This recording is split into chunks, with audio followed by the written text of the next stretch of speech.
Your Tuesday is a sequence of highly specific, mundane tasks. You navigate a morning commute, pay a utility bill, and handle a routine schedule disagreement.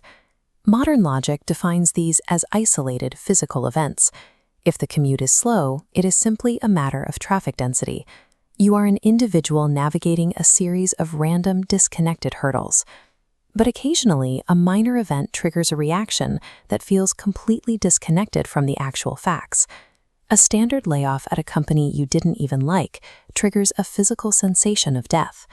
You aren't just looking for a new job, you are experiencing a total internal collapse and a terrifyingly slow rebirth.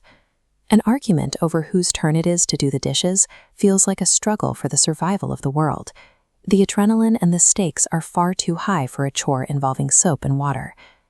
Carl Jung argued that these moments are not signs of a breakdown. He believed that the intensity of the reaction is evidence of a dormant psychological function waking up, one that recognizes the deeper structure of the event. You are effectively managing two separate streams of data simultaneously. One is your personal, mundane life. The other is an ancient, universal narrative where every action carries cosmic weight. In a clinical context, a myth isn't a fictional story. It is a biological reality, a recurring pattern of human behavior that shows up in every culture and every era. These patterns are archetypes. They are psychological blueprints hardwired into the species. They wait until a specific life event activates them. Take that argument over household chores. On the surface, you're managing a simple domestic frustration. Beneath that surface, your psyche has mapped the conflict onto the eternal archetypal tension between masculine and feminine principles. You are no longer fighting about the dishes. You are participating in a primordial dance of opposites. This also explains the workplace. You might find yourself facing a rigid corporate hierarchy or a manager who seems bent on stifling your progress. In this moment, the warrior archetype activates. Your psyche interprets a standard HR dispute as a hero's confrontation with a dragon, providing you with a level of intensity the situation technically doesn't require.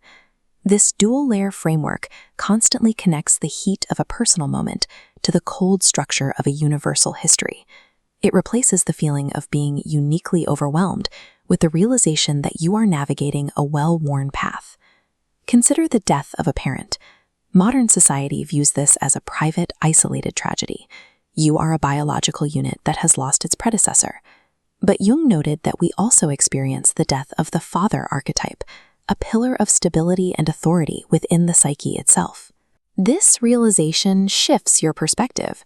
You aren't just one person in a room. You are grieving for everyone who has ever lost a father, and humanity's collective history of loss is being processed through your individual heart. When you recognize these profound forces, you stop feeling like you are inventing your life through sheer will. You begin to see your innate destiny, a pre-existing story your soul is here to live out. This leads to the phenomenon of prophetic living. You might sense the arrival of a dark night of the soul, a period of total disorientation, months before the external crisis actually hits. This isn't magic. It is the result of understanding the narrative structure of the myth you are currently inhabiting. You can see the next chapter because you've recognized the genre of the story. Why is the modern mind suddenly waking up to these ancient patterns now? Jung believed that the meaninglessness and fragmentation of the modern world act as a deliberate catalyst for evolution. To survive the isolation of the present, the human psyche is forced to develop a more complex way of seeing. We are being pushed to look past the surface of events to find the underlying structure. One practical result is a shift in how you view the people who frustrate you. You start to see the people around you not as autonomous villains, but as unconscious actors caught in ancient scripts. The tyrant boss or the victim friend are simply embodying archetypal patterns they don't yet understand. Your own daily struggles also lose their purely personal status. Your successes and failures are no longer just your own. They are contributions to a larger human dataset. By consciously navigating your personal myth, you become a psychological pioneer. You are clearing a path through the internal wilderness for those who are currently overwhelmed by the chaos. Jung argued that collective catastrophe occurs when millions of people act on myths they haven't made conscious. By resolving the conflict within your own life, you act as a circuit breaker, stopping the transmission of unconscious panic and adding to the sum total of human consciousness.